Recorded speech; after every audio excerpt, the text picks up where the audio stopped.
YouTube, I am Peggy Lou, and this is Peggy Lou Who Reads, or Peggy Lou Who Reads. Welcome to my channel. If you are new here, welcome back. If you are not, as always, I like to start out by shouting out my subscribers, all 45 of you as of recording this right now. And also, as always, I would like to start with a special, extra, bonus bit of love and snuggles and appreciation for my supreme subscriber and number one fan, Kia ora, mama.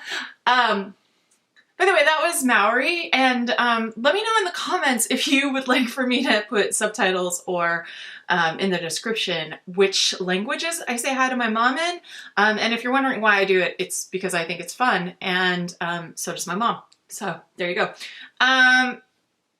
Today's video is going to be somewhat of a 2021 wrap-up video, and a lot of people sort of break these into, like, you know, a bunch of different lists of like their best books, their worst books, and then also like their stats and stuff like that. I'm not as sophisticated and fancy as some of those other booktubers, so I'm just going to do it all together in one video. This might be a little bit longer than some of the other videos that I've done recently. I've been trying to focus on doing like shorter videos, so this is going to be a little bit different, but let me know which you prefer, again, in the comments. And yeah, so I'm going to break this into 3 sections, maybe 4. Okay, so first off, I'm going to go through some statistics about the reading that I did in 2021. And then I'm going to go into the best books that I read in 2021.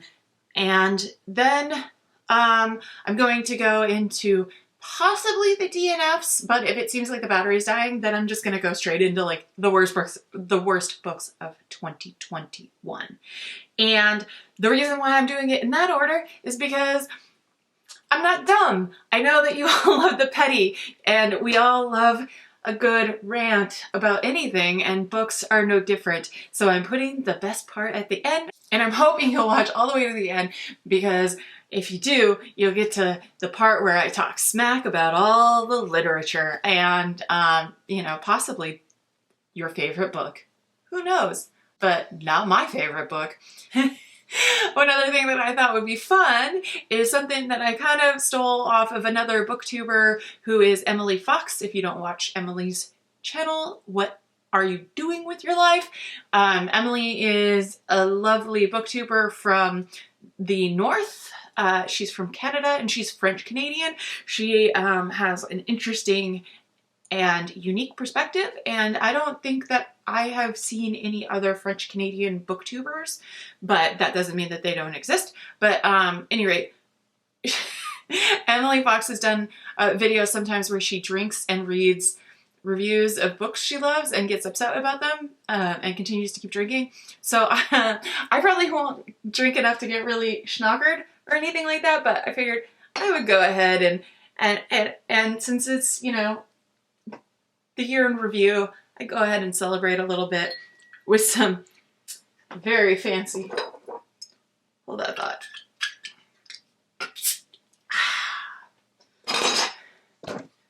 This is like half fancy and half not. I mean, I am drinking wine from a can, but I'm doing it in Warterford crystal, so.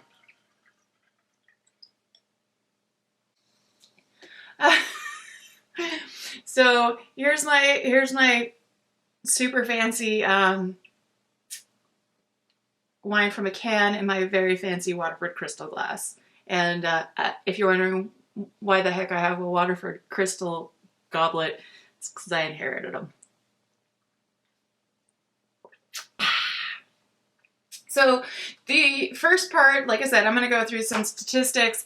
I'm just obviously reading these off of Goodreads that's in front of me. I might, when I edit this video, post up some screenshots from Goodreads because they actually do a pretty nice recap of your year in review. If you want to check out Goodreads, please follow me, link in the description below.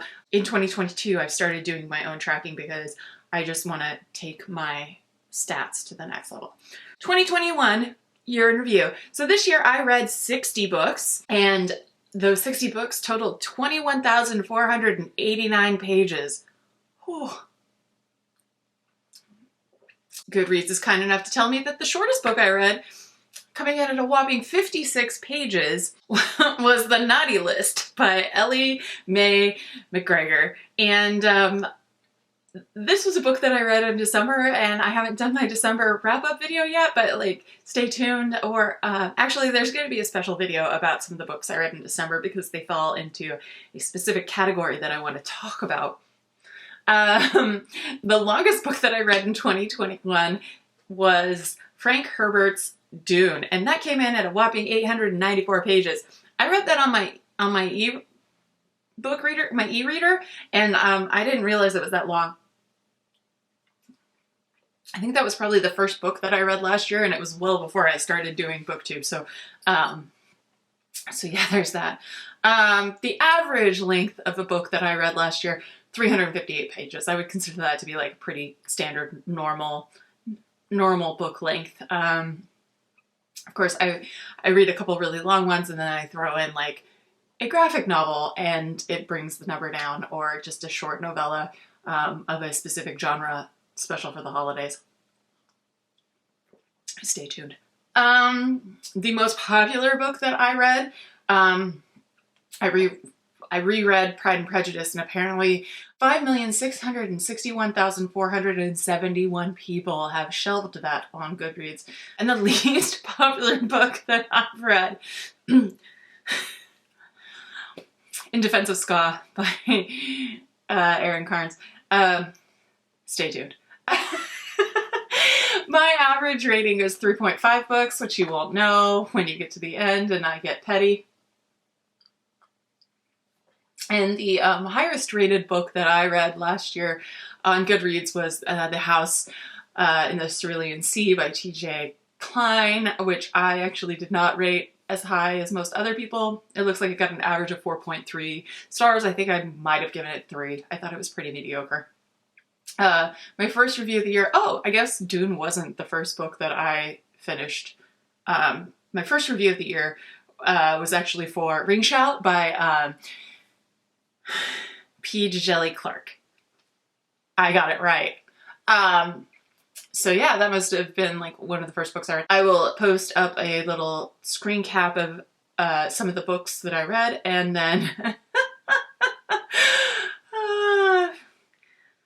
the last book I read in 2021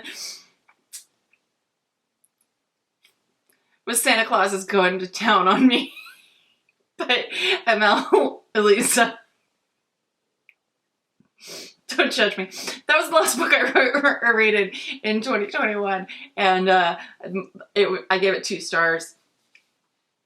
And my review consisted of exactly 2 words: so cheesy. But again, stay tuned. Come back to my channel in a couple days. I might have something fun to watch. So those are some stats and numbers around my reading in 2021. Obviously, you might have seen my goals for 2022. I'll put like a little linky up here for that if you want to check it out. I have upped the ante, and I'm shooting for 100 books, so stay tuned for that. All right, so next I'm going to go into some of my favorite or best books of 2021, some books I read. I'm just going to go through some of these. I'm not going to list off every book that I rated like 5 stars or whatever, because that seems kind of boring. If you really want to go into a deep dive, link below to my Goodreads. If you have any questions or comments about any of these books, please let me know. If you think I'm crazy and these books suck, also let me know. Down in the comments. I'm really bummed. One of my goals in 2022 should have just been that like this would be the year that I finally got into a really good pissing match in the comments of one of my YouTube videos. A girl could dream. All right. So first off, I want to mention, and these are in no particular order. I've got, like I said, a list in front of me and blah, blah, blah. So first off I want to mention is the Wind-Up Bird Chronicle by Haruki Murakami. So this was a book that was loaned to me by a good friend because it's his favorite book. He read it in high school, and I cannot imagine having read this book in high school. It is such a, pardon me, and mom, cover your ears, it's such a mind fuck, right? And like, I don't know, I don't know what it would have been like to have read this at a sort of impressionable age, but it's definitely one of those books that like every time you read it, if you read, like, I'm planning on probably rereading that again in my lifetime. But if you reread it, every time you read it, I'm sure you would notice something before that you didn't notice the last time you read it. And ever since I read it, like, there's a couple things that I still have a lot of questions about. Like, for one thing, the little boy that has the dream of his, like, dad climbing the tree or whatever, like, that never came back up again, I don't think, unless I totally just had a blackout while I was reading, like, not from drinking, but like just got a little bit, you know, sometimes you're just like reading and then you realize like you've been going over all the words, but none of it has been absorbed into you as a, like, any kind of communication. Like, you're just not, you're just glazing over the words, but you're not actually reading it. So like, maybe I just missed it, but like, what happened with the little boy that dreamt about looking out his window and seeing his dad climbing the tree? I don't understand. But I love that book. It's magical realism, which I also like really love. I get really into. So I'm so happy that my friend loaned it to me and gave me the recommendation, and look forward to reading it again in the future and getting more into his work. Next, I want to mention Jonathan Strange and Mr. Norrell by Susanna Clarke, which was like a big honking book of a book. And I just loved it because it was magic and history and charming and a believable romance story, a unlikable protagonist with another unlikable protagonist, but like, that one you could relate to and one I personally could not relate to, but just so much fun and so dark and a little bit of mystery, and I can go on and on about this book. It tickled me, and so it was one of my favorite books that I read this last year. Obviously want to talk about This Is How You Lose the Time War. So the same friend that loaned me the Wind-Up Bird Chronicle, I loaned him the This Is How You Lose the Time War.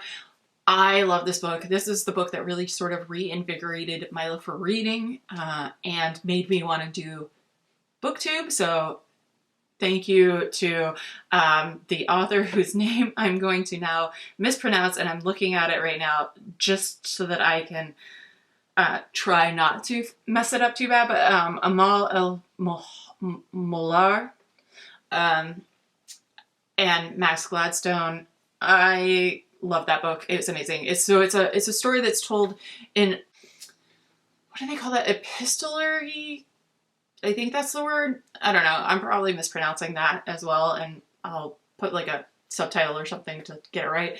But when a story is told in letters, so it's not exclusively letters, but like each chapter does have a letter from one of the two agents on either side of a war being fought across space and time between two factions. And so one of them is codenamed the Redbird, one of them is codenamed the Bluebird, and it's just a great book. It's got everything. It's got like you know, basically like technology versus nature, and how relationships are formed, how trust is formed, and, you know, interesting tidbits about the future and the past. And oh, I loved it. I loved it so much. And it's not even, it's like a really short book. I think it's like 200 pages. Absolutely amazing. Another book I absolutely loved was Black Sun by Rebecca Roanhorse. And that I found out is being picked up and they're making a series of it. And also the second book in that series is coming out later this year. I have pre-ordered it. I had originally gotten that on my e-reader from the library, but then went ahead and purchased a copy of the hardback because I loved it so much. So that is another one that I absolutely loved. Son of the Storm by Sui Davies Okungboa, which is another first in a series and another one where I have pre-ordered the second book that is coming out later this year. I love that book so much. I've talked about that one a lot here on Booktube, but basically it's a story about a society where there's like a really strict class system, and there's a young man who doesn't really fit within his class and caste. He is mixed race, or what we would call mixed race, and it is the story about how he feels out of place and then meets somebody who is definitely out of place and realizes that some of the history that he's learned and he's been educated to teach to others isn't exactly accurate, and he strikes out to like find his own way. And there's magic involved, and it's a pretty classic, like sort of epic fantasy style book, but it's set in a different type of world than what we would see, where there's like, it's not really, knights and gray-bearded old white men, wizards and whatnot. And so really liked it. Really looking forward to like the continuation of that series. And that book actually was not as popular as I thought it should be, and I'm wrong. But if you're watching this and you're like wanting to check out fantasy that's a little bit different, I would definitely say Black Sun by Rebecca Roanhorse and Son of the Storm by Sui Davies Okungboa were like top 2 books this last year. 2 more books I want to mention on this best of it. The first is The Empress of Salt and Fortune by Niveau. It is the first in a series, and I have not gotten the opportunity to read the second yet, but I will someday. And then the last one that I want to mention is The Long Way to a Small Angry Planet by Becky Chambers, which was book number 1 in the Wayfarers series. I read this. I am a Patreon subscriber for the YouTuber Chronicles of Noria, and she does a like buddy read book club almost every month or every other month, and this was the book for that group. I really love this book. So it's science, like sort of space opera-y thing, but it covers like a whole cast of characters that are very different from what you normally see in like the classic space opera. But it's this crew of the ship that like they're tunnelers who punch holes through space to create basically shortcuts through space, and something happens, and then something happens, and then something happens, and then something happens while you're getting to know this ragtag group of misfits that make up this crew.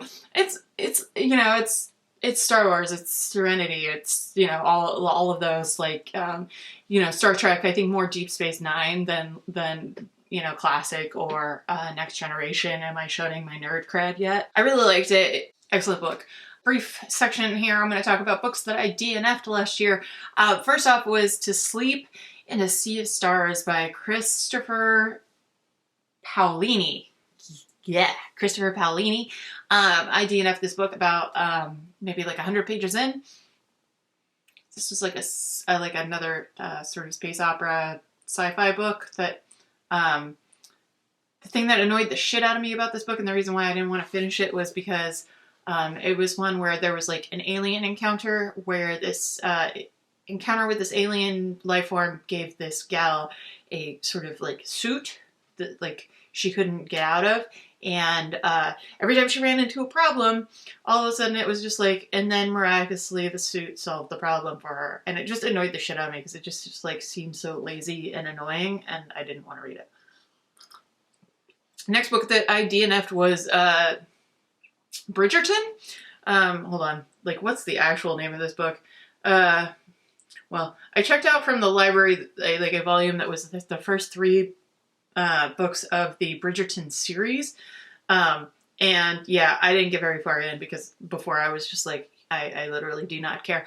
I had watched the series on Netflix, and I had some thoughts about that series, and then I wanted to see like how it compared to the book, but then the book was just lame, and I had different issues with it than the book did, or than I did with the series. I was like, I really literally give no shits about this novel. So So I stopped reading it just to go read something else that I would enjoy more. Another one that I DNF'd, and actually this one I might go back to, it's just I was listening to it as an audiobook and couldn't get into it. Popisho by Leon Ross. I might check that out again if it comes back around. But it just was sort of boring.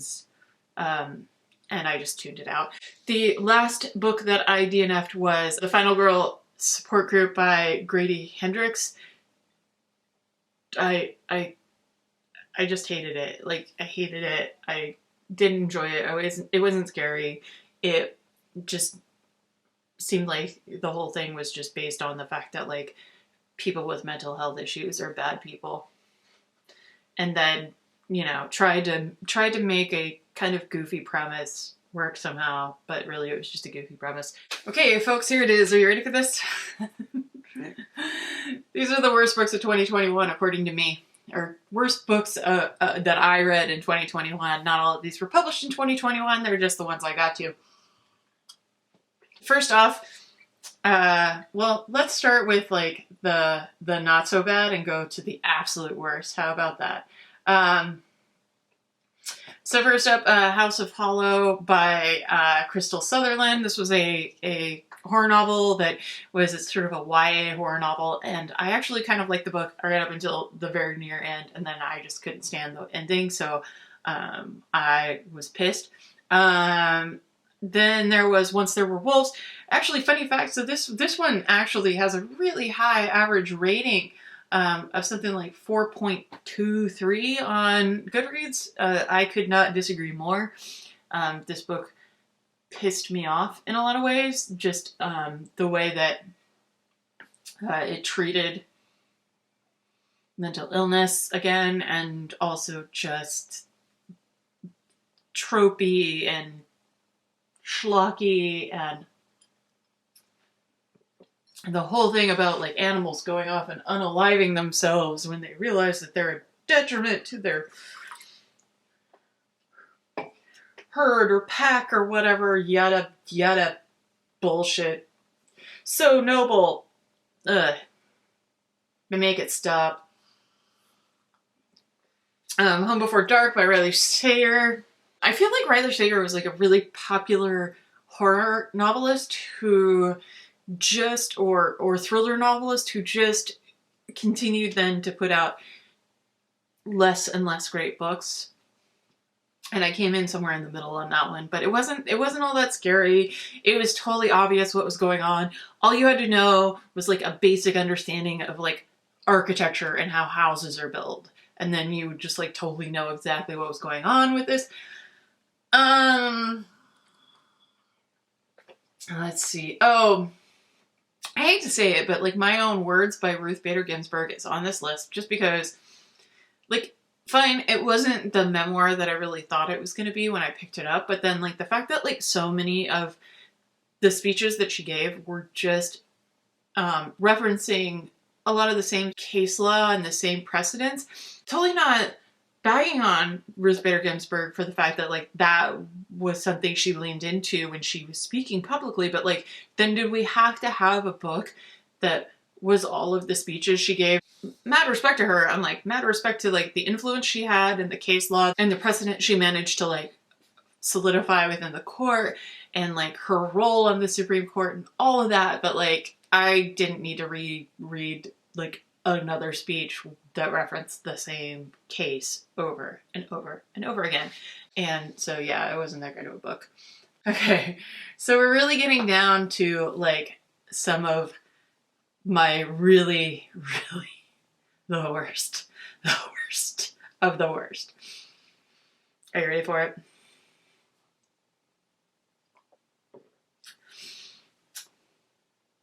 I'm going to start with The Maidens by Alex Michaelides. And I will own that I left this book at my mother's house 2 weeks ago and said, here, read this. Sorry, Mom, but like, that book... Okay, one of the themes of like why a lot of these novels are the worst this year is because so many of them lean into like someone having a mental illness, and that is what the twist is, or that's the trope that y'all want to base your whole thing on.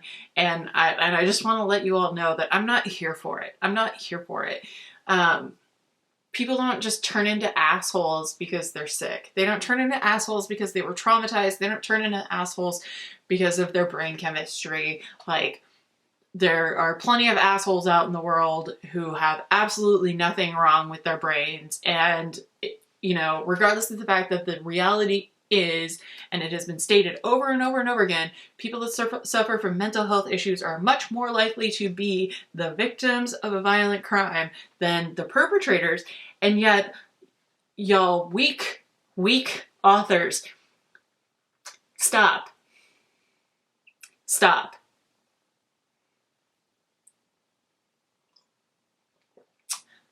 But there are scenes in the book that take place in the town that my grandmother is from, and so that's why I loaned it to my mom. Next up, oh god, these two books are both so awful. Which one do I do first?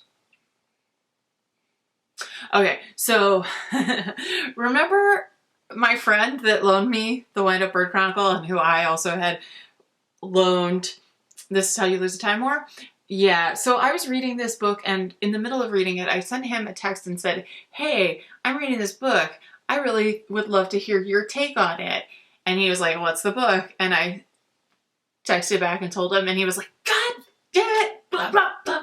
And I was like, holy shit, what? And he's like, do you know how many people say that?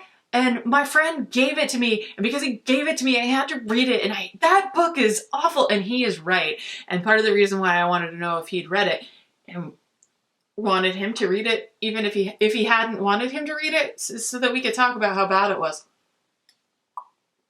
And that is The House of Leaves by I'm gonna say his name wrong, Mark Z. Danielewski. So yeah. I said in the wrap-up video after I read this book that this is like the literary equivalent of the guy on was it Mad TV that's like, look what I can do. He's just really an effort was made, and I've seen a lot of videos on YouTube here where people actually do the deep dive of like really picking through all of the references to Jewish mythology and stuff like that, and like, yeah, that's interesting and everything, but at the end of the day, it's just like so tiresome to me because you're asking a lot. And the part where like I had to hold the book up to a mirror to read your book, and then realize like that the part I had to hold up to the mirror to read didn't in any way, shape, or form actually have any bearing on the plot, on the characterization, on the anything. You just thanks. It was just a list. It was just a freaking random list. It was stupid. And that book is like 700 pages long. It was 700 pages of like almost entirely just nonsense. It was heavy.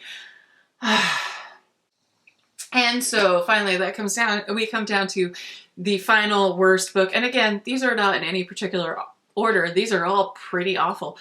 The worst book that I read in 2021 is In Defense of Ska by Aaron Carnes. And this book actually made a list of the best music books of the year on Pitchfork, which I thought was really funny because your boy that wrote it, Aaron Carnes, he spent like a lot of time sort of bemoaning the fact that like ska music wasn't cool enough for the Pitchfork crowd, and clearly it was,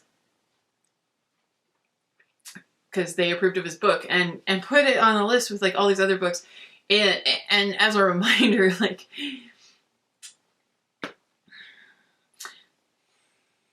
didn't even have basic copy editing. Like, so many grammatical errors, so many spelling errors, so many printing errors, so many problems. And then it's just, I mean, I went over this already because I discussed it here on BookTube, but like, it just doesn't know what kind of book it wants to be. It doesn't cite the relevant sources that you would need to cite. I could still go on and on about this stupid book. It really just made me so mad. And In part, I think because I'm so close to the source material, like the source material? I don't even know the scene that this book is based on. And the funny thing is like, that someone had suggested to me that I read the book and review it for Booktube, and that person didn't even finish the book. I at least did not DNF it, but I'm still holding on to a copy of it so that I can make other people read it so that they'll know how awful it was, just like I will. Kind of like what I tried to do with my friend with the House of Leaves, but like legitimately want to make at least one more of my friends read that book and commiserate with me.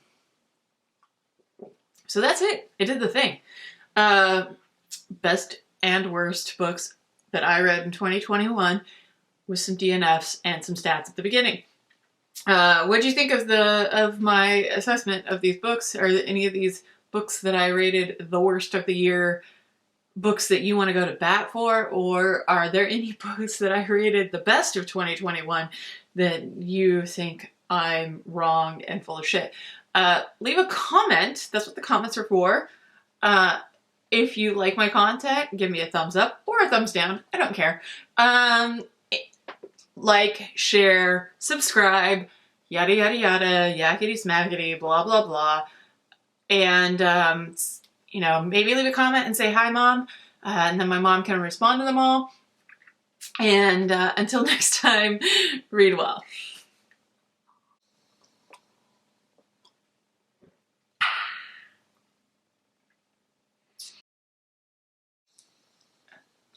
The ante.